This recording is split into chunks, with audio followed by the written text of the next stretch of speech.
Hello YouTubers, just another little ramble if you can bear with me. Uh, I've recently finished up a little bit of Renaissance work on some plastic figures, 1/72nd scale. I did some Swiss infantry from the company Ultimate Ratio, and I was intending to follow that up, as I've mentioned in previous videos, with some Burgundians who were on or around about the time of the Swiss figures that I did, and I bought about 3, 4 boxes, and then I was at I always get these shows mixed up. I think I've been calling Warfare in Reading. I've been calling that Colours for the last couple of videos, but I was at the South East London War Games Group show at Crystal Palace, and I picked up a book for just £5 called A Good Dusting, an account of the wars in Sudan from about 1881 through to 1899. And this is always a dangerous thing. A bit of enthusiasm kind of is rekindled. It was an old favourite of mine, the Sudan wars, and yeah, I had to put the Burgundians to bed. I prepared a lot of them, and once the spark has gone, I'm afraid you all know yourself that it's very hard to continue painting when your heart's not really in it. So I looked around for suitable replacement. Um, for a project of the Sudan wars, I was primarily going to go for the 1884-85 Gordon Relief Expedition to Khartoum. So there's going to be a lot of Camel Corps, a few British infantry regiments, and obviously I would have to, as a kind of lone wolf, I would have to raise the Dervish army also. I initially was going to go with Hat and the manufacturer 1/72nd, but they've got a very rubbery compound in their figures. They're very you can most figures are difficult to clean the flash off of. You can scrape away. You can get somewhere with them, but with hat figures, but well, certain hat figures in particular, they're such a rubbery compound that all you end up doing is just making this like huge mess, really, and you end up cutting into the moulding in the end in frustration. And I was initially going to use a number of the hat figures, like the Camel Corps. I put them on order, and I thought, well, I'll go with another manufacturer. Something similar. I was thinking 20mm and 1/72nd would equate, but I now, you can probably correct me if I'm wrong, but there is a difference. I thought it was just terminology, but I think there is a difference between the 1/72nd scale and 20mm. I think the 1/72nd is probably about like 23, 24mm actually. That's my impression. If you know better, please tell me in the comments. I decided to get a few new line figures, new line miniatures or Newland miniatures, and then, as I say, I had this thought about whether they would be compatible with the plastic figures, and I got a little bit fed up with the preparation of the plastic figures anyway, so I decided to cancel my order for Hat British Camel Corps and put in a more complete order with an eye on Christmas presents. I called in a few promises, and I've gone for a modest army of British Camel Corps, Highlanders. Um, there's a General Gordon figure. I thought at 59p you have to really, and Hadendower Dervish, mounted dervishes on camels, and Dervish cavalry. And I'm waiting on those now. In the meantime, I've bought the two Mardis War source books, which are like basically a rehash of articles from Savage and Soldier. I commented on a previous article. The paper of the books is not as I would like, but it's a very good book anyway, and I'm going through that at the moment. I've already read a personal history of the Gordon Relief Expedition by an officer. I previously read the one by Count Glycan, I think it was Count Glycan, with the Camel Corps up the Nile, and they're wonderful. What I like about them is the writing. It could have been written yesterday in many respects. It's very familiar. It's obviously the Victorian era is not that far away that they're talking in ye olde English or anything like that. It's very much what we can relate to, in terms of the writing, the terms used and everything, and some marvellous descriptions of major and minor actions during that campaign. As I say, I'm waiting for the figures to arrive from New Line. And so at the moment, I'm in the position of not really having anything to do. I've got some stuff stored away that I'm going to bring out to show in later videos. But for the time being, I thought I would just have a little chat. And, for what it's worth, when you're painting, you sometimes want someone nattering in the background and talking about the hobby. So I thought I'd go with that. I know I love to listen to Ralph Astley and Gary's Wargaming channel, and obviously from Ketteringham, and Gavin, good old Gavin. I'm going to speak about Gavin in a short while. He recently posted a video that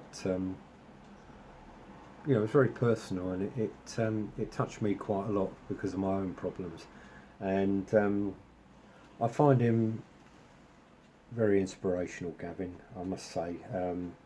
I can see the guy, he obviously,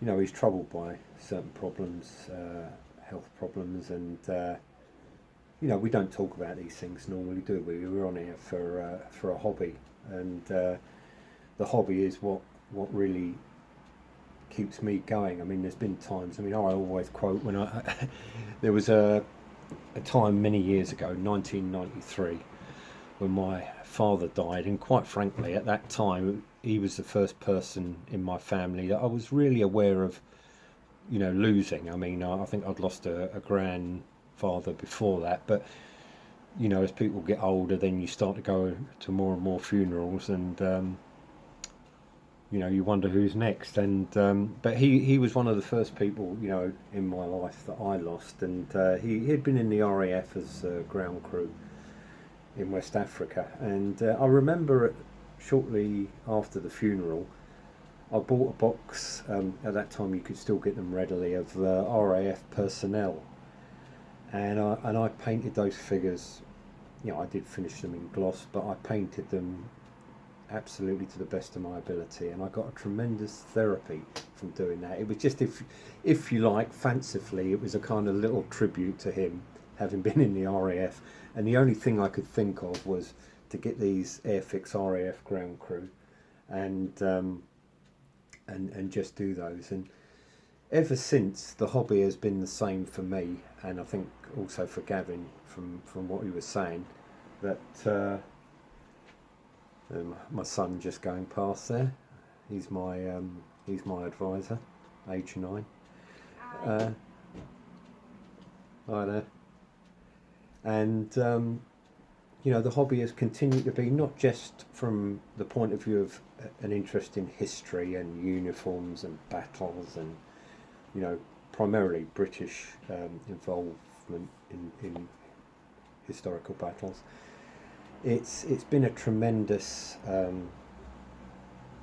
pressure valve release. It's taken me through some very bleak times. Gavin was being quite frank about some of his problems, and I've suffered for a long time from anxiety, depression. I'm not talking about just feeling a bit fed up occasionally. I'm talking about life-threatening kind of feeling, really at an end, kind of giving up kind of thing, and not through any particular circumstances. I've got a lovely family.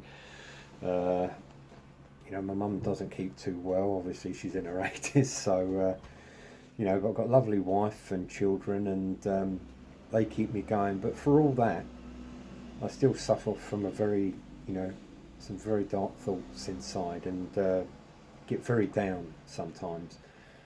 And this hobby, and more lately the YouTube, and knowing all you other guys out there, and how very kind you are with your comments. I mean, the stuff I put out there is, as our American cousins say, it is what it is. Um, I think I do it okay. It's not as good as a lot of the stuff out there, but it gives me a tremendous amount of pleasure to actually to paint and research. I've honestly never really ever got round to wargaming. I don't have friends that are interested in the hobby except you guys on YouTube. So I pretty much paint for just collection purposes, but I do construct the armies in wargame terms, in units, and yeah, it's kept me. It's kept me sane. Never mind the medication. It's a set of Airfix figures, or a book, or all my presents at Christmas are related to figures or books, or well, they're all figures or books, to be honest. I don't dress to impress. I simply I love the hobby 100%. I mean, my son and my daughter's bedrooms are overflowing with my books, not theirs. And yeah, it's been a long part of my life. I mean, I can go back to very earliest days, going into to the little newsagents near where we lived with my dad when he was buying his paper and his cigarettes. And there was those Airfix blue boxes with the little centre section cut out. And he would sometimes buy me a set of British Grenadiers or Washington's Army, or I think the other one was the Ancient Britons and the Romans, which used to be a favourite. And it all started from there, and I had a very brief go at the Army Reserves in the late 80s, and I've got to be quite honest, guys. Painting model soldiers and reading about it is better than the reality, in my opinion. I I I had two left feet. I think I was probably Russia's greatest secret weapon in sort of dismantling the British Army. I was glad to get out of it anyway. I tried, and I didn't like it. Um, but it's not gone away, the love of military history. And as I say, in respect to what Gavin said, it's a tremendous therapy. I know Gavin does all sorts of stuff like model kits and commissions and all that. I mean, I just basically do war games figures. I haven't done a model kit for 30 years. I've collected a few rare kits from companies that are now defunct. I'll show some of those later. I've got a Hawker, I think it was a Hawker Heart Trainer from a company, I can't recall the name now, but they only lasted 1 year according to a guide on plastic kits that I have, and I picked that up quite cheaply at a convention, and so I do pick up the odd kit, but for the most part it's always been Airfix figures or other plastic figures or metal figures. I mean, I got a load of Peter Gilder's figures, I think the Connoisseur range back in the day, and also Redoubt. I did a large Sedan army of British and dervishes from the Redoubt range, and I've sold them off on eBay now, and yeah, that was quite rewarding. I mean, I was glad to reinvest some money in other things, but Yeah, just to just to echo what Gav said, and to say hello, mate. Um, Keep your pecker up, and there's a lot of us out there in the same boat. I mean, I didn't feel like confiding this to the internet until I saw Gavin's YouTube, but no, mental health. I mean, it's no joke. It can take you into some very dark and unpleasant places, but this hobby, and quite frankly, all of you out of there, and your kind comments and your advice, and all of your videos. I mean, I'm watching more of this on YouTube than I am watching TV now. Quite frankly, I'm genuinely doing that, and not just wargaming. I mean, car related. I do like a classic car, and some of those channels are very good. There's a chap called Hubnut. If you look him up, he's out in New Zealand at the moment, and test driving some old British cars and Japanese cars, and it's all good stuff. But it is just very important, particularly if you haven't got regular. I mean, I've got friends, but I haven't got friends who are interested in military history or wargaming necessarily. And YouTube, with all you fellas out there, it is a tremendous uh, boost. It keeps me enthusiastic when I see what other people are doing. Lee Hughes is another fellow. I like his posts immensely. Good old Lee. He's really got a very very good way of showing his work off, and talking about it. And I could listen to him for hours. And I wish I had his gift for eloquence. But anyway, these humble efforts must suffice. And I hope you're all well. And as long as I'm not going too early, I would wish you all a happy Christmas. I'll keep my New Year's for later on. But I hope you get all you want, and more power to your elbow. And keep painting. Thank you so much.